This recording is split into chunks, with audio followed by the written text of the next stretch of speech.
Aujourd'hui, chers amis, nous entrons dans la deuxième phase du carême. C'est la partie la plus ancienne.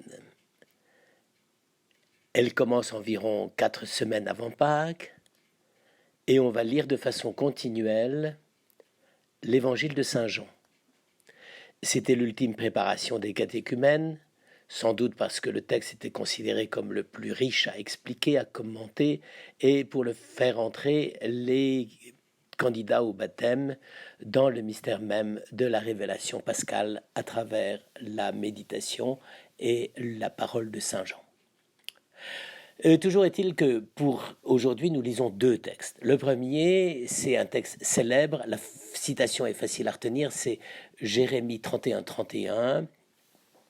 Je mettrai ma loi au fond de leur être et je l'écrirai sur leur cœur.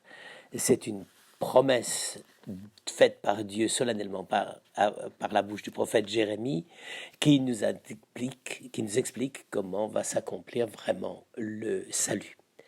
Et puis le deuxième texte qui lui correspond d'une certaine manière assez étroitement, c'est le passage de l'évangile de Saint Jean. C'est là, comme on a lu les deux premiers chapitres pendant tout le temps de Noël, maintenant on commence le chapitre 3e, c'est-à-dire l'entretien de Jésus avec Nicodème. Alors, ici encore comme hier, et peut-être que je continuerai d'ailleurs assez régulièrement, je vous présente ce diptyque des deux lectures à travers une image qui est l'une des plus belles sculptures de la tradition romane médiévale. C'est la sculpture du prophète Jérémie, devant laquelle on est surpris quand on arrive devant le portail de l'abbaye de Moissac. C'est une abbaye très connue, sans doute beaucoup d'entre vous ont visité ce site. Et donc on arrive devant la figure de Jérémie et on est là comme interloqué, car c'est presque comment dire ça,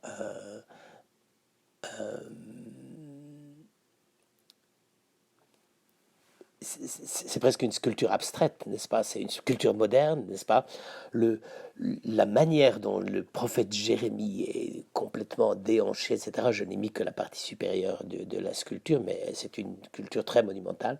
Et Jérémie, à ce moment-là, est devant les gens qui approchent de l'entrée du sanctuaire. Et ce Jérémie qui a tellement râlé contre le temple de Jérusalem est là comme figé à l'entrée du temple de Moissac, ce qui ne manque pas d'humour de la part du choix des sculptures. Toujours est-il que, qu'est-ce que dit Jérémie d'abord dans le texte biblique? C'est ça qui nous intéresse le plus, mais vous allez voir comment c'est illustré. Ce qui nous intéresse le plus, c'est que Jérémie fait une sorte de récapitulation de ce que Dieu a voulu révéler à son peuple. Et il prend une sorte de coup d'œil historique très large et il dit voilà, à l'époque avant moi, Dieu avait choisi Moïse et les tables de la loi de Moïse pour vous conduire et vous guider. Et donc, qu'est-ce que c'était qu'être un bon juif, un bon juste, n'est-ce pas? C'est-à-dire quelqu'un qui est en bonne phase avec la relation avec Dieu. Eh bien, c'est d'obéir au commandement. Et Jérémie, à cette époque-là, donc on est vers les années 610 à peu près, 620, 610, Jérémie annonce quelque chose de tout à fait nouveau. Il dit, voilà, maintenant je vais mettre ma loi au fond de leur être.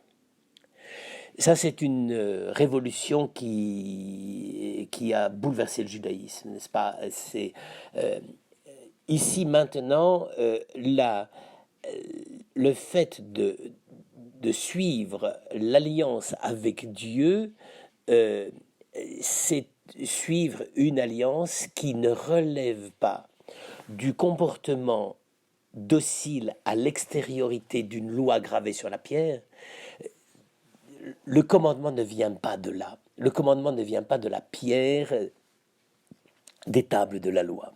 Le commandement, il va être écrit au fond de leur être. Je mettrai ma loi au fond de leur être et je l'écrirai sur leur cœur. Vous comprenez pourquoi j'ai choisi cette image du portrait de Moissac, même si la plupart du temps on ne remarque pas ça. Mais vous remarquerez que la poitrine de Jérémie est comme barrée par une bande, n'est-ce pas? Et cette bande, c'est un phylactère, c'est-à-dire c'est un bout de rouleau de la loi qui est comme déroulé sur sa poitrine, n'est-ce pas? Et comme un diacre met une étole en travers, eh bien là, Jérémie est en train de faire l'expérience de ce que Dieu veut.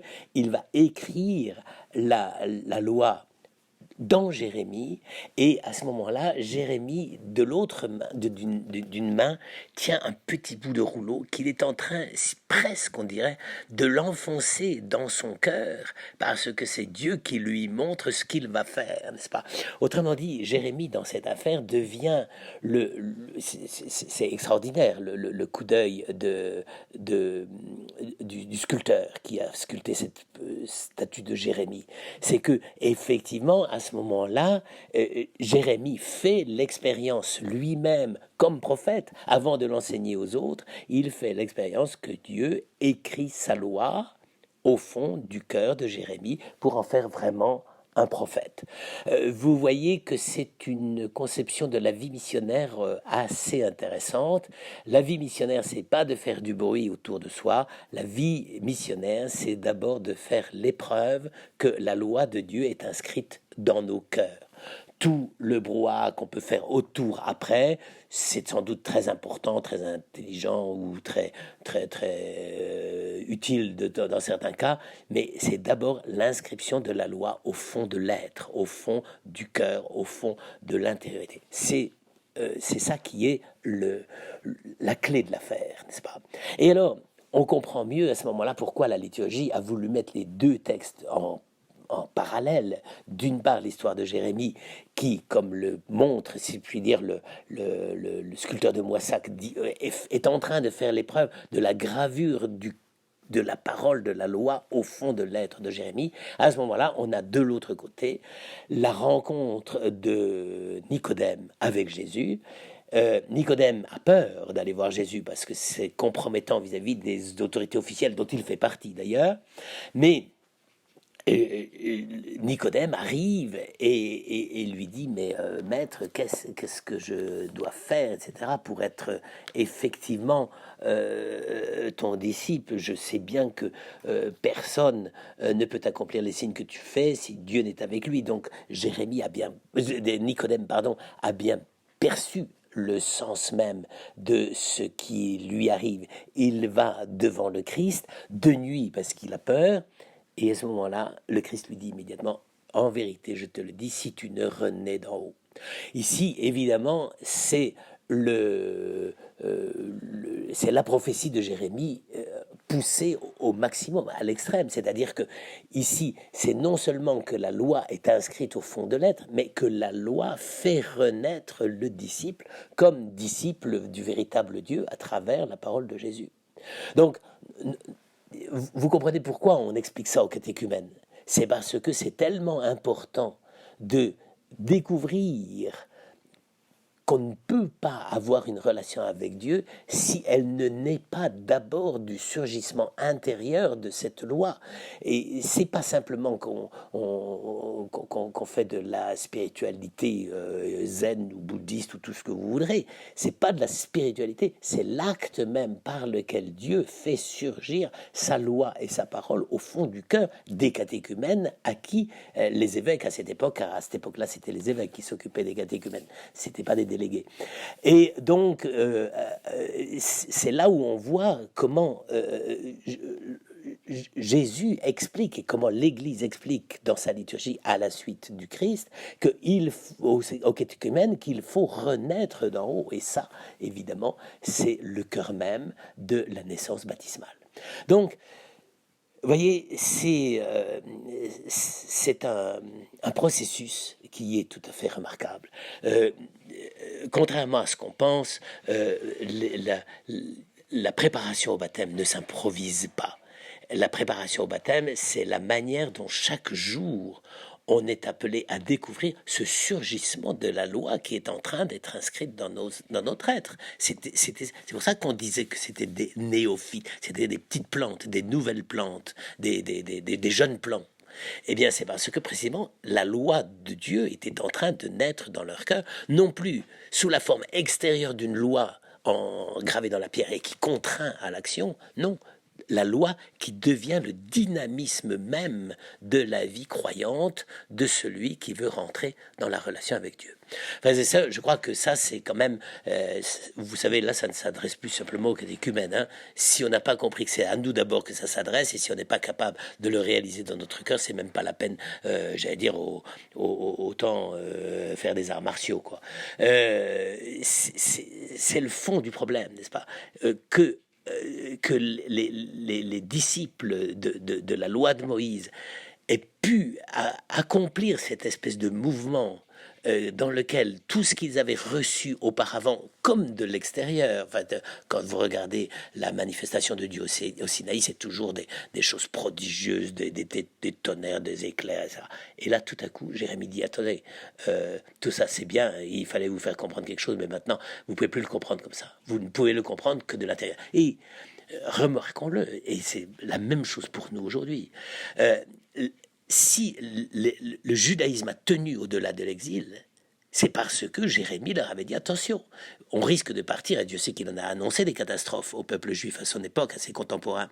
Mais on risque de partir, on risque de tout perdre, mais on ne perdra rien si c'est gravé au fond de nos cœurs.